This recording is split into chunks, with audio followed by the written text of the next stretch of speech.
All right, let's go. What's up, everybody? It's Drewberry, and it's Snap or Pass time, where we take a look at the next card joining Marvel Snap and talk about some counters, mechanics, and some deck lists that I have theory crafted for you here today. Now, really quickly before we get into this card, I want to talk about the last video I did in the Dynamite video. I talked about how I have some feelings and some thoughts on the monetization and the direction of Marvel Snap, and I was curious if anybody was interested in hearing my thoughts, and a lot of positive feedback. A lot of people want to hear that. So I'm going to do it. I just don't know when. It's probably going to be in a few weeks or when I have available time. Okay. But that video will come. Don't you worry. But today we're talking about Red Guardian. Okay. So a 3/3 on reveal. Afflict the lowest power enemy card here with -2 power and remove its text. All right. So definitely a pretty nasty effect, right? Not only are we removing the ability of a card, but we're also afflicting with negative power. Surely that has to be pretty good, right? Well, we're gonna have to get to that in a little bit. Obviously, there's some really nasty ways to use this, which they highlighted in the showcase video, but we also got the Spotlight Cache that we got to talk about. And what a weird time to talk about the Spotlight Cache, because in the last week for US Agent, there was this crazy bug where if you opened up, you just like had no chance of getting US Agent, or it would start to dip into the extra pool, and then it would take like 8 keys to get the card, and it screwed over a lot of people, which is just wild.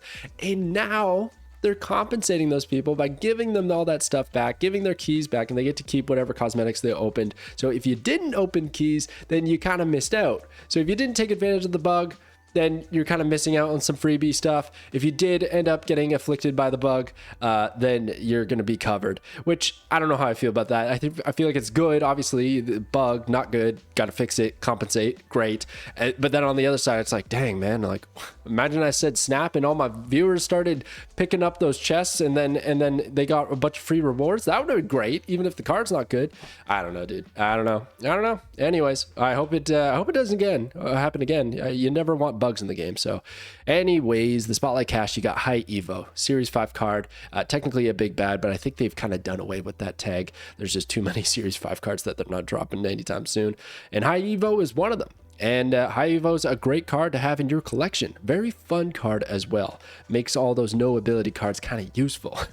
You don't see a lot of play with them otherwise. And then you got Lady Deathstrike, who was just recently changed. She was previously, I believe, a 5/4. I don't even know, dude. She was 5/3, then 5/4. She was destroying anything with lower power than her at a location, and now she's always going to destroy everything with 3 or less power, and she's a 5/7. I still don't think she's a very good card, but High Evo is an exceptional card. And if you don't own that in your collection, then it's kind of similar to how I was saying Jeff feels like a very important piece to own.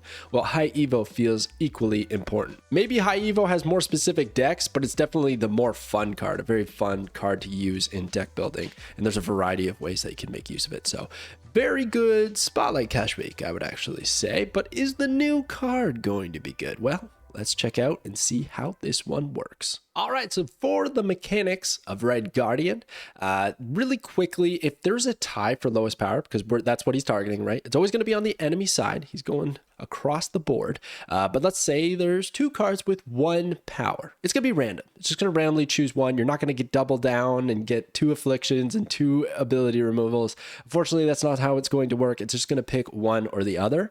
But you can also stack this. This can be used multiple times. So if you play Red Guardian at a Wong location, yes, you will get 2 triggers. If there's only 1 card with lowest power at the opposing side, which is more than likely, you're going to hit that card twice with -4 power essentially, and you're going to remove its ability twice. But really, once you do it the first time, then it's gone. It's not stacking the removal of the ability, but it will stack the affliction, which could be pretty nasty and really take that card out of commission or be a complete detriment to your opponent's side of the board. On top of that, you can still target and afflict no ability cards. So just because they don't have an ability doesn't mean they can't remove their ability or be hit by Red Guardian. The affliction is still really important, right? Like that's still a very nasty swing. You give the -2, you got the 3 on Guardian, not too shabby. Another one that oddly enough, I saw people asking about, but it felt pretty obvious to me, is that this can only target revealed cards. So if you're in a situation where you have priority and your opponent's side of the board is empty, they play a card there, you play Red Guardian there, theirs has not revealed. Red Guardian's not doing anything. The on reveal is not going to occur. There's not going to be a target. You're not going to get the -2 power. You're not going to remove an ability. Okay. Very interesting example is the recently nerfed Alioth is like one of the only ones that can remove abilities from unrevealed cards. Okay, not Red Guardian. So some of the pros. So the game winning potential, man. This is one of those cards where it's just like that final turn, those 8 cubes are on the line, and you're really banking on your Dracula, your Iron Man, your Patriot, your Cerebro, and then Red Guardian just shuts it down, and that's your whole game plan. Cerebro, shut down. All of those cards that were getting +2 power, boom, deducted. Ouch. Dracula, you're really hoping Dracula was going to carry you at that lane, gets sniped. Iron Man's providing all that bonus power. Like, there's a lot of nasty applications for Red Guardian to target, and it's lowest power, not lowest cost, which is pretty nice because it's not like your opponent can just throw out something really cheap to protect the Iron Man. Like, if they want to protect that Iron Man, they're either going to have to increase Iron Man's power or have something of negative power at the Iron Man location, which is just trash. When are you ever trying to do that? So in those scenarios, fantastic, dude. Such a good card.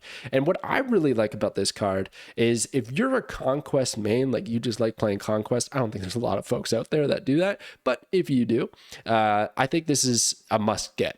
To be honest with you, tech options tend to do better in Conquest because once you know what you're up against your opponent, you can plan your tech accordingly. So once you kind of know, oh, their lowest power card is an Iron Man, I'm going to hold on to Red Guardian every single time until I see that Iron Man, and you're probably going to win some cubes in that Conquest match.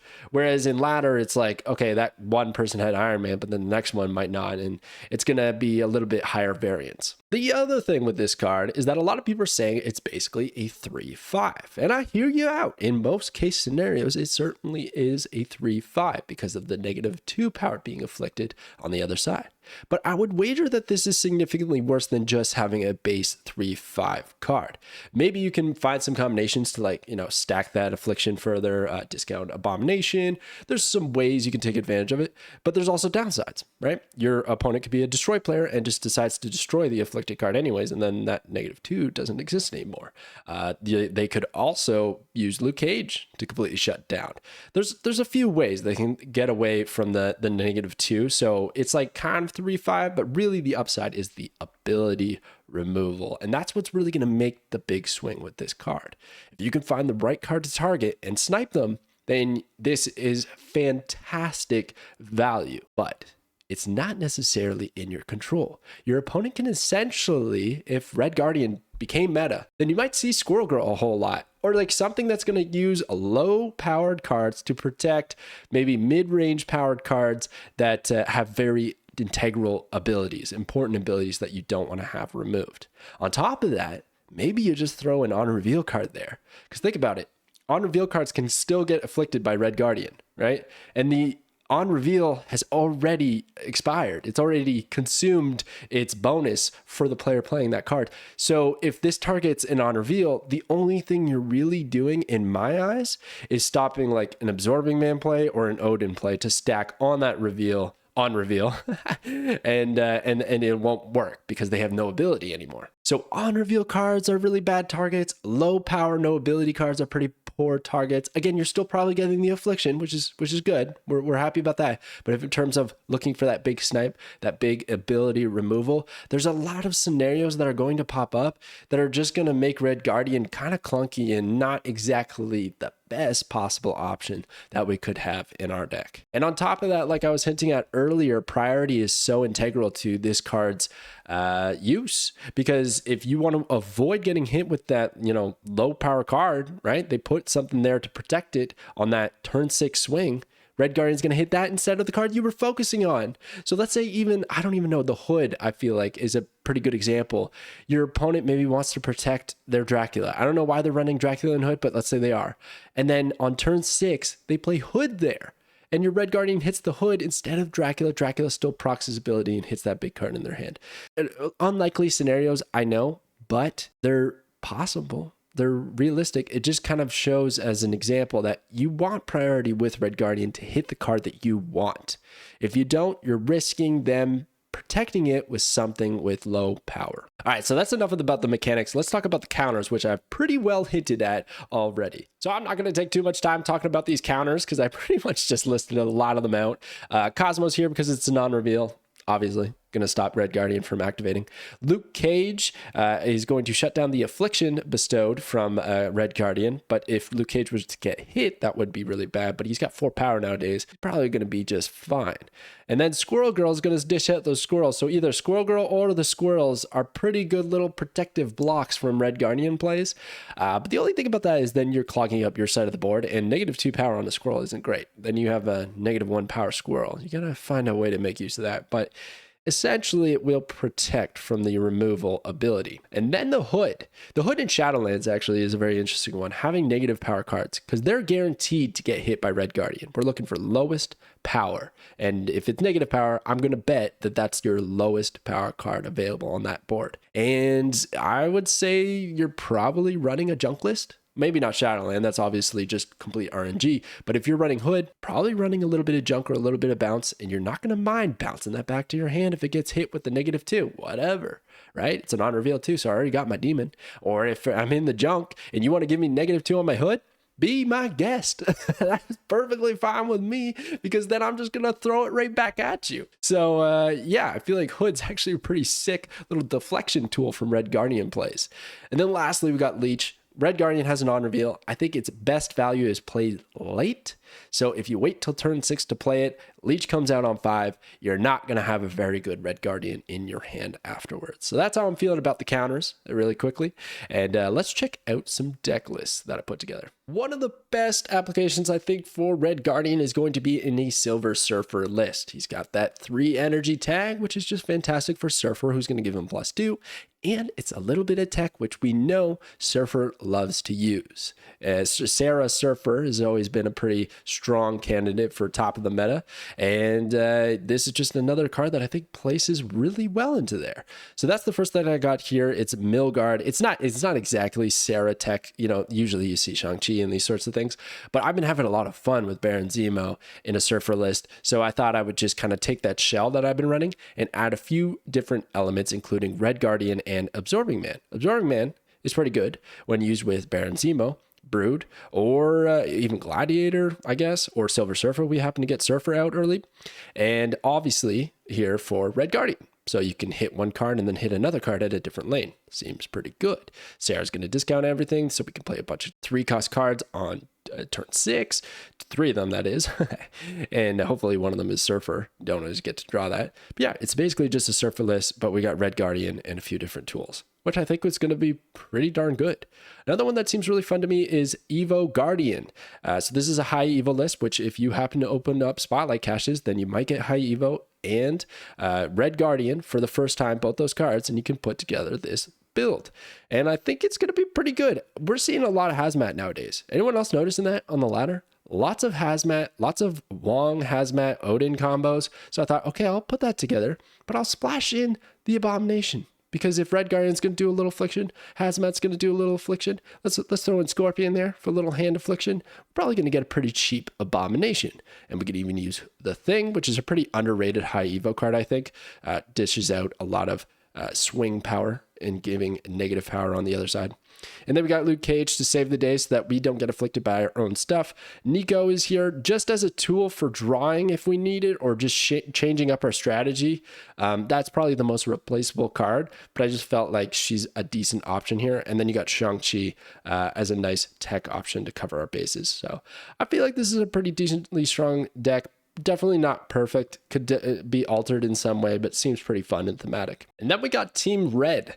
So basically I was just going for something thematic. I wanted to put together all of the characters in Marvel Snap that have red in their name. So we got things like Red Jacket, Red Knight, Red Widow, Red Goblin. Then you got the latest addition to Team Red, and that's Red Guardian, another member, great to see. You got Red Cat, Omega Red, Red Marvel, Red Bolt, Red Panther, Red Skull, a classic, and then Red Hulk, who also just recently joined Team Red as well. So we got a full Team Red, and it's probably going to be pretty strong. I really like the combination of Red Knight and Red Cat. She's just going to discard herself and then gives a red blade, which is always nice to see. And then you can use Red Widow to disrupt their hand, Red Goblin to, you know, just mess them up. Omega Red and Red Marvel, pretty decent combination, right, to get us that power across the board.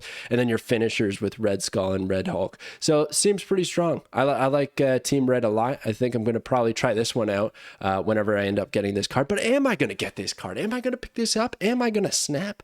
Or am I going to pass? Let's find out. All right, so I'm going to go with a pass on Red Guardian. This isn't to say I think it's going to be a bad card. I actually think it's going to be a very good card. For me, it's just not the most exciting. And I'm not too sure if it's really going to be that big swinging card that a lot of people are kind of expecting it to be. I think it might just end up in like surfer lists and not used in many more applications and not fit in a lot of decks. And it's a little bit meta dependent in my opinion. So what I'm looking to do is I think I'm just going to wait until this shows up in a spotlight cache in like 2-3 months. I know it's a long time to wait, but I really don't mind with a card of this caliber. And then I can double down at a later date with a brand new card and Red Guardian and get them later on. So that's kind of my plan with how I'm going to go and approach Red Guardian. Again, I think it's going to be a pretty good card. Even Cerebro 3, Surfer, Team Red, all that stuff, man. I think it's going to be pretty good. I'm just not too thrilled about it. And I'm tight for resources. And there's some more interesting cards, in my opinion, coming soon. And I'm going to save for those. But I will say, if you do not own High Evo, for spotlight caches, this is probably a pretty good time to go for it because High Evo is such an important card to have in your collection. And Red Guardian is not a disappointing card to receive. I think you'll be happy to get Red Guardian and High Evo, and the only one that would be Lady Deathstrike. That's not too thrilling, but maybe she's going to be better now that she's changed. So yeah, that's what I'm thinking about with the spotlight caches. And if you're wondering how many should I use, I always say try to save up 4 before you go for these cards, and then get what you want and get out. Stop using them. Don't use 4 every single time. Like obviously just get what you want and stop using them, save them for the next time, and only try to open when you have 4 available. So that is my verdict on Red Guardian. Snap or pass for Red Guardian. Thank you so much for watching, and I will catch you guys next time.